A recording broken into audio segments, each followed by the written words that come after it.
Chamo agora o representante da coligação Todos por Alpiarça, Paulo Sardinheiro.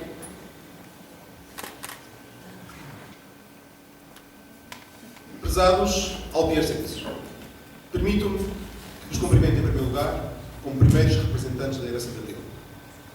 Caros deputados da Assembleia Municipal, órgão máximo da representação do povo, excelentíssimos vereadores, excelentíssimo Presidente da Câmara Municipal de Alpiarça, excelentíssimo Presidente desta extraordinária Assembleia Municipal. Falar de Abril nunca é um tema fácil. Não é fácil por ser tão rica a sua história e tão diversa também. Se me perguntarem quando começou exatamente o 25 de Abril, eu não saberei responder. A situação política, económica, social e até militar agravava-se nos últimos anos, formando um contexto ideal para uma revolução.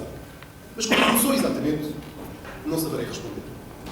O que sei é que o 25 de Abril não foi um ponto no tempo em que tudo aconteceu, tal qual o Big Bang sobre a criação, a teoria do Big Bang sobre a criação do universo. O 25 de Abril nasceu de um sentimento, de uma crença, de uma esperança, de uma vontade de mudar que foi crescendo ao longo do tempo. Temos de mudar! Era o grito que se ouvia nas casernas. Temos de mudar! Esta era a vontade que foi crescendo no seio de um povo oprimido, recalcado, amordaçado pela ação política de um regime pesado nas vidas dos portugueses há demasiado tempo. E de tanto gritar em silêncio, a sua voz fez-se ouvir. No dia 24 de abril de 74, um grupo de militares, comandados por Otelo de Saraiva de Carvalho, instala secretamente o posto de comando do movimento golpista no quartel da Pontinha, em Lisboa. Às 22h55 é transmitida a canção E Depois de Adeus, de Paulo Carvalho, pelos emissores associados de Lisboa. Este é um dos sinais previamente combinados pelos golpistas que desencadeia a tomada de posições da primeira fase do golpe de Estado. O segundo sinal é dado às 0h20, quando a canção Grande pela Vila Morena, de Zeca Afonso, é transmitida pelo programa Limite, da Rádio Renascença, que confirma o golpe e marca o início das operações. Ao contrário de Depois de Adeus, o Adeus, que era muito popular por ter vencido o Festival de RTP da Canção, Grande pela Vila Morena fora ilegalizado, pois, segundo o governo, fazia alusão ao comunismo. O golpe militar de 25 de Abril tem a colaboração de vários regimentos militares, que desenvolvem uma ação concertada. A norte, uma força militar liderada pelo tenente-coronel Carlos de Azeredo, toma o quartel-general da região militar do Porto. Estas forças foram reforçadas por forças vindas de Lamego. Forças militares de Viana do Castelo tomam o aeroporto de Pedras Rubens. No Porto, forças militares tomam o RTP e o Rádio Clube Português. O regime reage e o Ministro da Defesa ordena forças sediadas em Braga para avançarem sobre o Porto, o que não é obedecido, dado que estas já tinham aderido ao golpe. À Escola Prática de Cavalaria, que parte de Santarém, cabe o papel mais importante, a ocupação do Terreiro do Paço. As forças da Escola Prática de Cavalaria são comandadas pelo então capitão Salgueiro Maia. O Terreiro do Paço é ocupado às primeiras horas da manhã. Salgueiro Maia move mais tarde parte das suas tropas para o quartel do Carmo, onde se encontra o chefe do governo, Marcelo Caetano, que ao final do dia se rende, exigindo, contudo, que o poder seja entregue ao general António de Spínola, que não fazia parte do movimento das Forças Armadas, para que o poder não caísse na rua. Marcelo Caetano parte depois para a Madeira, rumo ao exílio no Brasil. No rescaldo dos confrontos morreram 4 pessoas, quando elementos da polícia política, PID, dispararam sobre o grupo que se manifesta à porta das suas instalações, na rua António Maria Cardoso, em Lisboa. No dia 26 de abril forma-se a Junta de Salvação Nacional, constituída por militares, que dará início a um governo de transição. O essencial do programa do MFA é, em síntese, resumido no programa dos 3 Ds: democratizar, descolonizar, desenvolver. Entre as medidas imediatas da Revolução, conta-se a extinção da polícia política, a PIDE, e da censura. Os sindicatos livres e os partidos são legalizados. São libertados os presos políticos da prisão de Caxias e de Peniche. Os líderes políticos da oposição no exílio voltam ao país nos dias seguintes. Passada uma semana, o 1º de maio é celebrado em plena liberdade nas ruas, pela primeira vez em muitos anos. Portugal passará então por um período conturbado, de cerca de 2 anos, comumente designado por PREC, Processo Revolucionário em Curso, em que se confrontam frações da esquerda e direita, por vezes com alguma violência, sobretudo em ações organizadas no norte do país. Foram nacionalizadas grandes empresas, saneados quadros importantes e levadas ao exílio personalidades identificadas com o Estado Novo.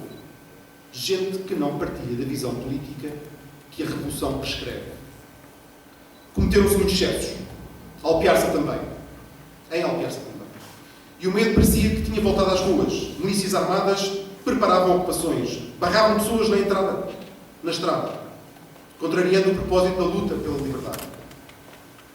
Apesar de tudo, a Revolução consumou várias conquistas. Acabada a Guerra Colonial e durante o PREC, as colónias africanas e de Timor-Leste tornaram-se independentes. O primeiro governo constitucional de Portugal, chefiado por Mário Soares, é formado a 23 de setembro de 76. Ramalhianos, militar em Angola, no 25 de abril, um extemporâneo general que na televisão se esconde por trás de uns óculos de sol, ganha as presidenciais, em 27 de junho de 76. Segue-se o fim do PREC e um período de estabilização política. E antes impôs como chefe militar e Mário Soares, desvinculado dos fundamentos marxistas do ideário socialista, proclama as virtudes do pluralismo, da inevitabilidade do liberalismo e lidera o dominando o partido e o país. Com o seu talento, ergue a voz e faz-se ouvir. A democracia em Portugal está garantida e o país livre da ameaça comunista.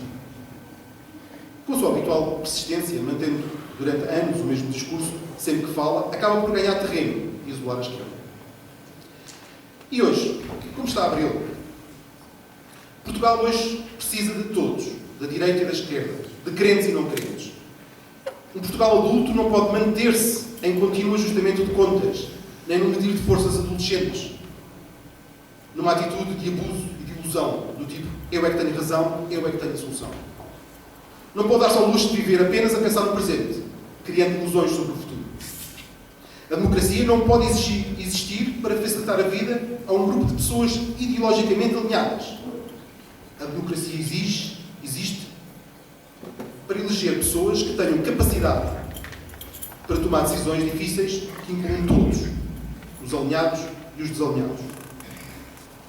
Alpiarça hoje não vive Abril. Alpiarça sobrevive a Abril. Há muito que não se sente a força e o entusiasmo do poder democrático, que levou muitos de vós à rua pela liberdade de escolha. Com as desculpas de sempre, estamos passando de uma vila tranquila para uma vila pacata, onde o tempo se arrasta sem futuro. Sobre Abril, pergunto-me várias vezes se é dos alpiarcenses ou do Partido Comunista. A esquerda tem uma tendência para reclamar o 25 de Abril como seu, quando, na verdade, Abril pertence a todos. Viver Abril é estar consciente da sua herança, de liberdade e democracia. Algo que é muitas vezes esquecido nesta casa, onde a democracia nem sempre é oportuna quando sai fora do alinhamento diretivo do coletivo. É importante não esquecer que Abril representa também uma abertura ao diálogo e à participação da população nas decisões que afetam a sua vida e a sua terra. Não posso, por isso, deixar de condenar a ausência de diálogo do atual Executivo sobre o projeto do Jardim Municipal, que em breve deixará de o ser para dar lugar a uma praça de modelo soviético-coreano, árida e sem identidade. Este é apenas um exemplo que falta de diálogo, da falta de diálogo neste Abril pós-revolução. Mas há muitos mais exemplos que eu poderia dar aqui ao falar da liberdade que me assiste, conquistada pelos capitães de Abril. Mas prefiro falar de esperança.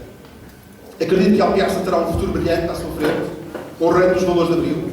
Acredito que a vontade de mudar para um Abril melhor está cada vez mais forte. Acredito que Abril de hoje não é muito diferente do Abril de 74, onde o povo saiu à rua para lutar por uma mudança profunda nas suas vidas, na sua terra, no seu país. Que Abril nos relembre sempre destes momentos de luta pela mudança e que nós saibamos estar à altura da sua herança. Faço votos para que isso aconteça. Viva o 25 de Abril e viva a liberdade!